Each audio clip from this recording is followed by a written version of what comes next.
How to control your anger when you can't hold it.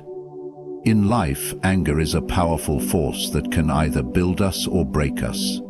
It rises in moments of frustration, injustice, and stress, but it doesn't have to control us. Today, I invite you to explore how we can transform this intense emotion into a source of strength, growth, and peace. Together, we'll uncover practical steps to manage anger, regain control over our responses, and learn to live with greater harmony. As you listen, remember, the power to master your anger is already within you. Let's unlock that potential and embrace a calmer, more peaceful life. Number 1. Recognize anger as a natural emotion. Anger is an intrinsic part of being human. It's not something to fear or avoid, but an emotion that signals something important. Whether triggered by injustice, frustration, or a perceived wrong, anger is a natural response that has evolved to protect us. It can alert us when our boundaries are being crossed or when we are faced with challenges that feel overwhelming. Recognizing anger as part of our emotional toolkit allows us to better understand and manage it. There is a story of a young man named Leo. He had always been quick to anger, especially when things didn't go his way. One day, his colleague took credit for a project Leo had poured his heart into. Anger surged within him and he wanted to confront his colleague immediately. However, Leo took a step back, recognizing that his anger wasn't just about the colleague's actions. It was about feeling undervalued and unseen. His anger, rather than being something to suppress or act on immediately, was a signal that he needed to address his feelings of worth and communicate his concerns constructively. By recognizing that anger was a natural emotion rather than an enemy, Leo was able to respond with clarity. He took time to process his feelings before speaking to his colleague.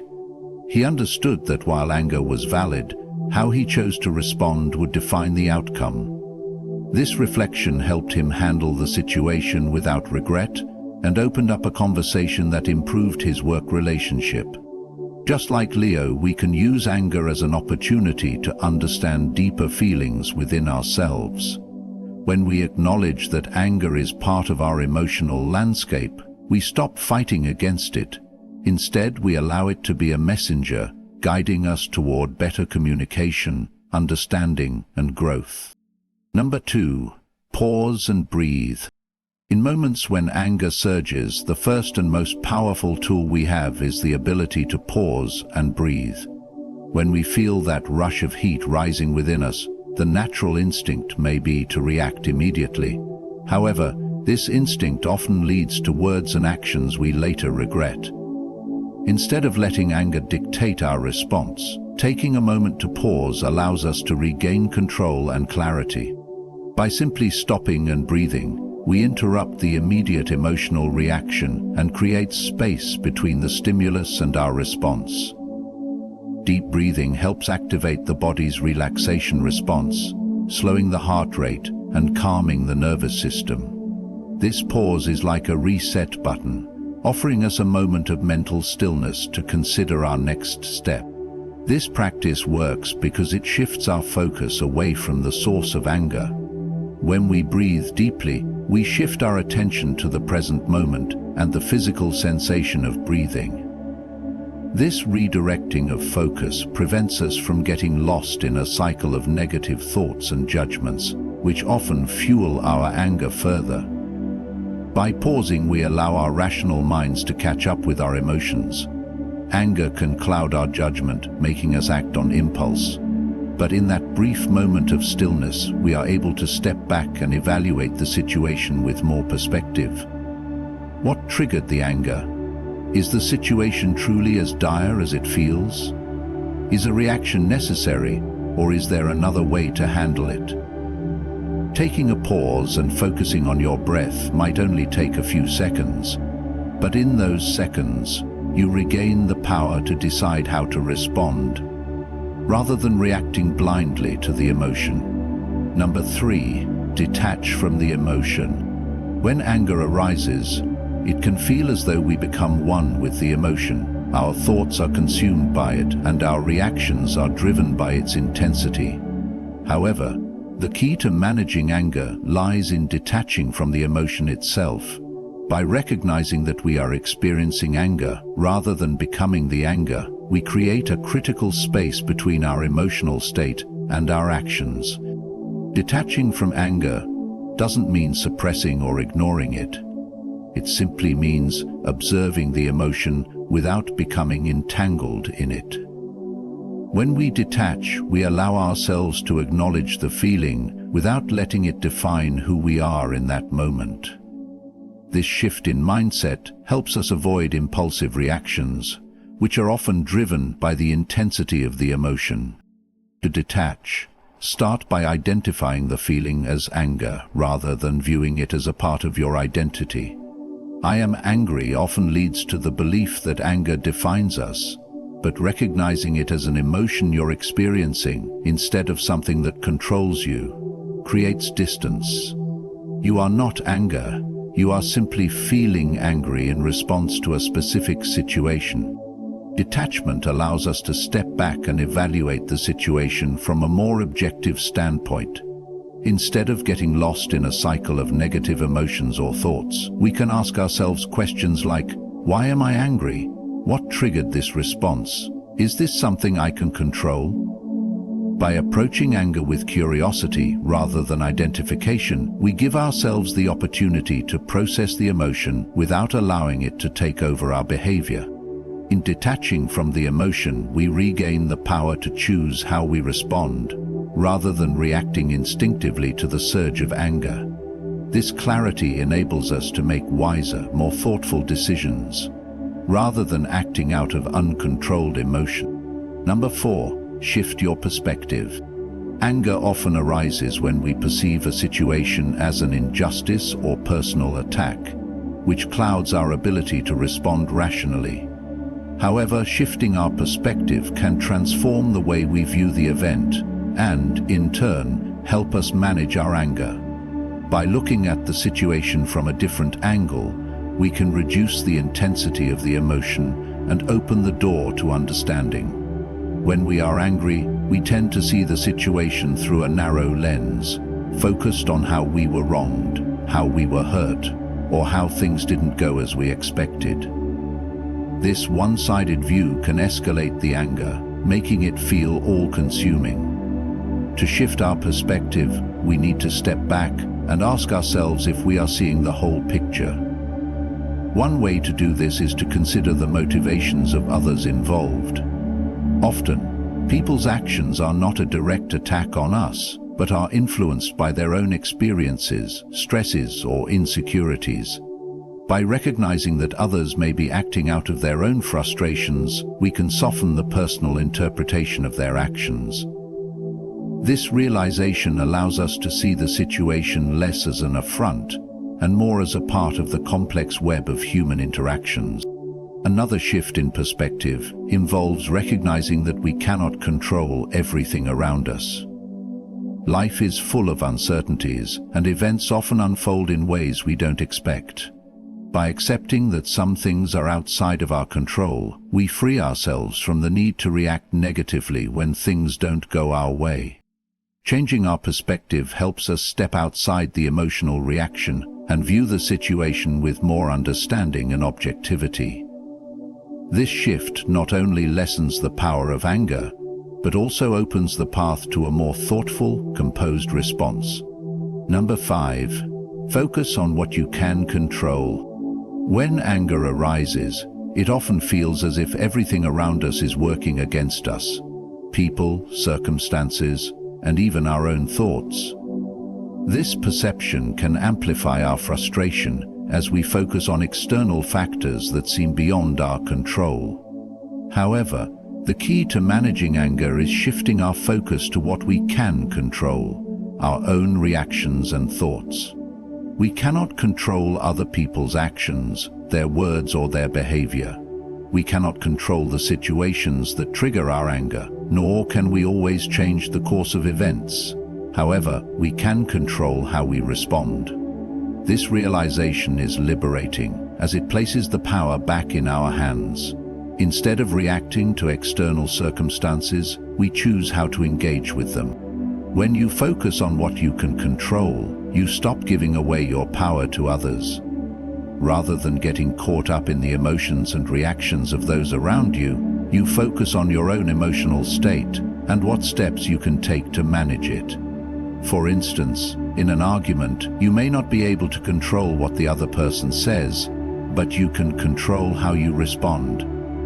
Whether you react in anger or choose to remain calm, this focus on control also means recognizing the importance of your internal dialogue. Often, we fuel our anger by replaying negative thoughts in our minds, thoughts of injustice, frustration, or bitterness.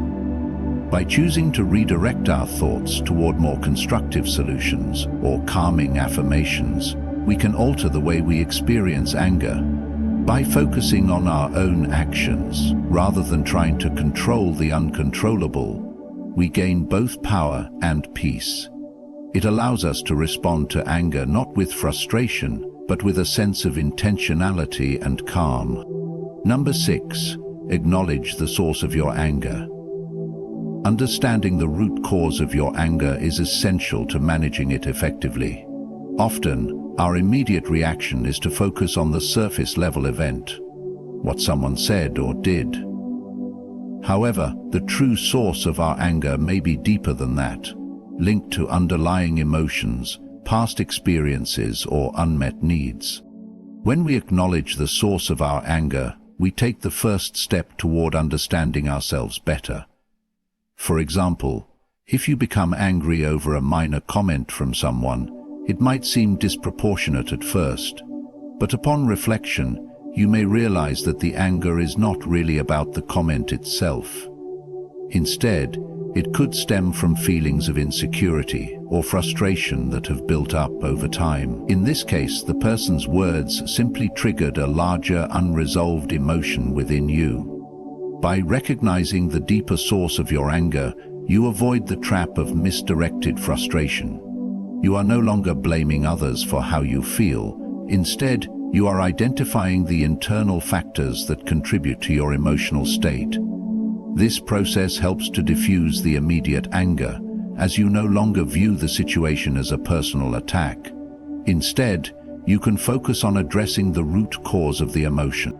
Sometimes our anger can be linked to unmet needs, such as a need for respect, fairness, or validation.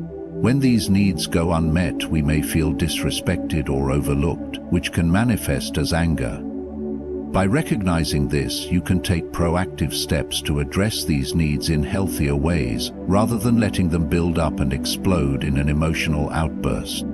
Acknowledging the source of your anger empowers you to take control of your emotional responses, turning frustration into an opportunity for growth and self-awareness.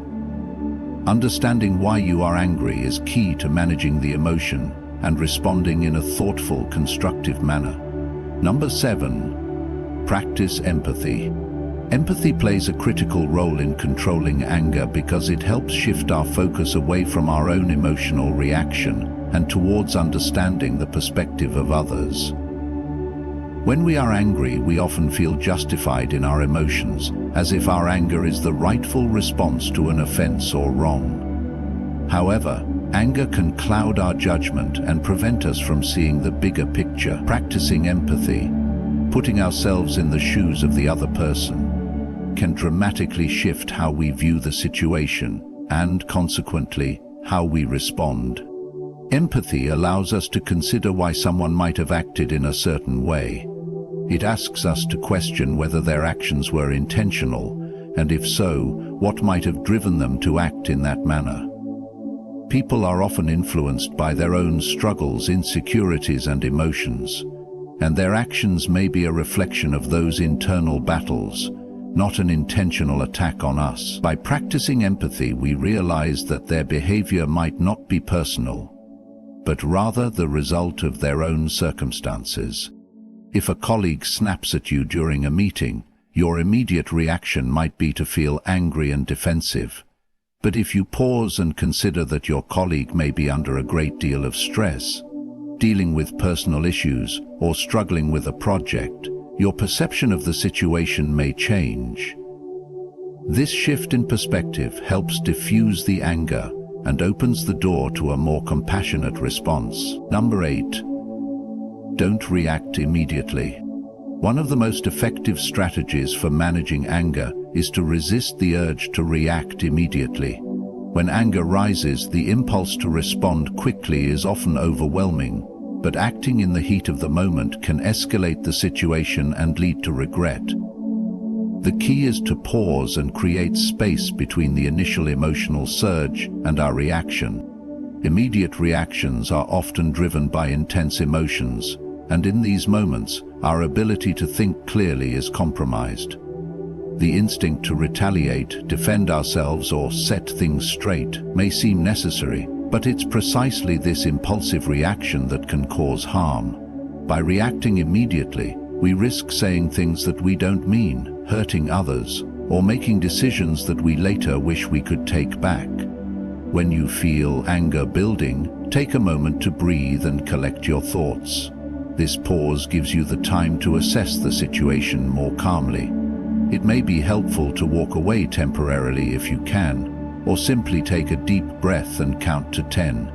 This brief period of reflection allows the intensity of the emotion to subside and gives you the mental clarity to respond with more thoughtfulness. When we don't react immediately, we also create space for better decision-making. By waiting, we can evaluate whether the situation truly warrants anger, or if it's a reaction to something else, like stress or exhaustion. This gives us the chance to respond with intention, rather than being swept away by an emotional tide.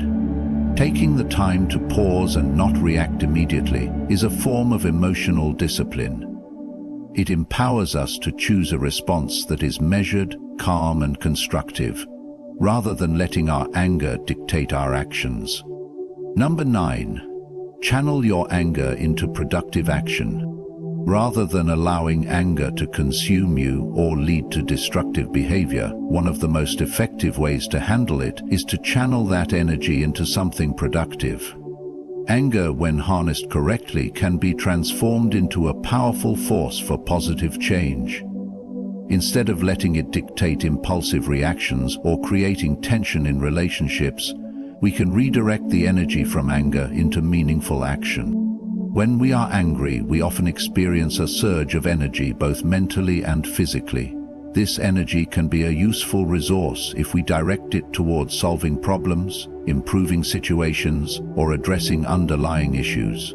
For example, if you're angry about an injustice or unfair treatment, instead of lashing out, consider using that anger as motivation to take positive steps. You could channel your feelings into advocating for change, raising awareness, or working toward a solution that addresses the root cause of your frustration. Physical activity is another great way to release pent-up anger.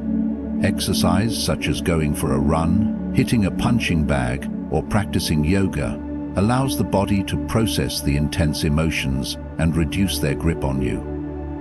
Physical exertion releases endorphins, which help improve mood and lower stress, turning anger into an opportunity for physical well-being. Channeling anger into action also helps regain a sense of control. Instead of letting anger define how you respond, you choose to focus on what you can do with the emotion. Whether it's tackling a work project you've been avoiding or addressing personal goals, directing the energy from anger into action can help you feel empowered and accomplish something meaningful. By transforming anger into productive energy, we shift from being victims of our emotions to masters of them, using our inner strength for constructive purposes rather than destructive ones. Number 10. Practice forgiveness. Forgiveness is a powerful tool in managing anger, as it allows us to release the hold that negative emotions have on us. Holding on to anger, especially when it is directed at someone else, can be draining and destructive. It can cloud our judgment, hinder our peace of mind, and negatively affect our relationships. Practicing forgiveness doesn't mean condoning harmful behavior or forgetting the wrongs done to us. Rather, It is about freeing ourselves from the weight of resentment and bitterness. When we forgive, we let go of the emotional burden that comes with harboring anger. Holding on to grudges only prolongs the pain and keeps us emotionally tied to the past. Forgiveness is not for the other person, but for ourselves. It's a conscious decision to stop allowing the anger to control us and instead to take back our emotional freedom. Forgiveness can be a gradual process. It might start with acknowledging the hurt or injustice, accepting the emotions that arise, and then choosing to release the negative feelings that come with them. This process allows us to move forward without letting past offenses dictate our current emotional state. Forgiveness does not mean that we must continue to tolerate harmful behavior from others. It simply means that we are no longer allowing their actions to have a hold on our peace. By practicing forgiveness, we reclaim our inner calm and take away the power that anger once held over us. It is an act of emotional self-care, where we choose peace over resentment and growth over stagnation. Practicing forgiveness allows us to move forward in life without carrying the heavy weight of anger. It opens the door to healing, growth, and a deeper sense of emotional well-being. Managing anger is not about suppressing or ignoring it, but about understanding, controlling, and transforming it into something constructive. By recognizing the source of our anger, pausing before reacting, practicing empathy, and focusing on what we can control, we regain power over our emotional responses. Forgiveness and channeling anger into productive action allow us to break free from the grip of frustration and lead us toward greater peace and self-mastery. Thank you for your time and attention. May you use these strategies to manage your emotions, create inner calm, and find peace in every challenge. Good luck on your journey.